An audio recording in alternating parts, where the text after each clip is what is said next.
You've heard pieces of this story before, a sliver in a midnight podcast, a classified file blurred on a screen, a dream that didn't feel like yours, but the full shape of it, that's been buried until now.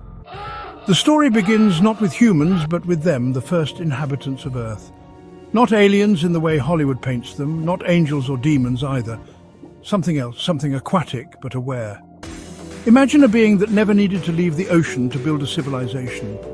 Their cities weren't forged with metal, but with resonance, sound waves that sculpted coral and bioluminescent crystal.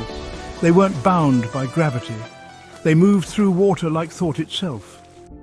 They were called the Equians, not by us, but by the dolphins. Because yes, dolphins were never just animals. They're not pets, they're watchers, sentinels left behind by the Equians when they sensed a change coming. Because they knew we were coming. The dolphins never stopped watching. They remember everything.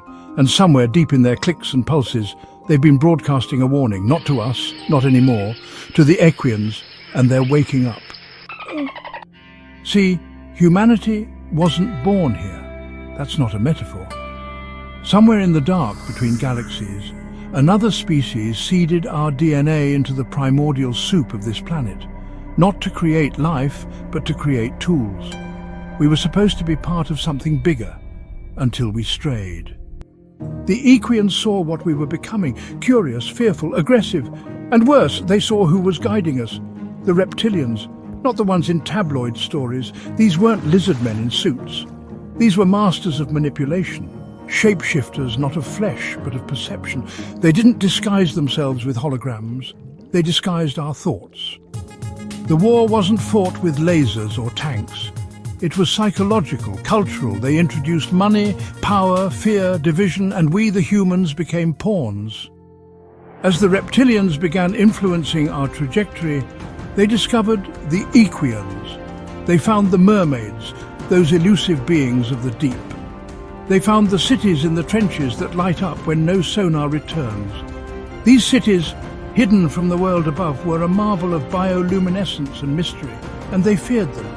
Why? Because the Equians knew how to speak to the planet itself. They communicated in ways that transcended human understanding, using signals and bioluminescence. The Earth wasn't just a rock to them, it was a being, a conscious organism teeming with life and energy. And the Equians were its voice. They were the guardians, the interpreters of the ocean's secrets, and the protectors.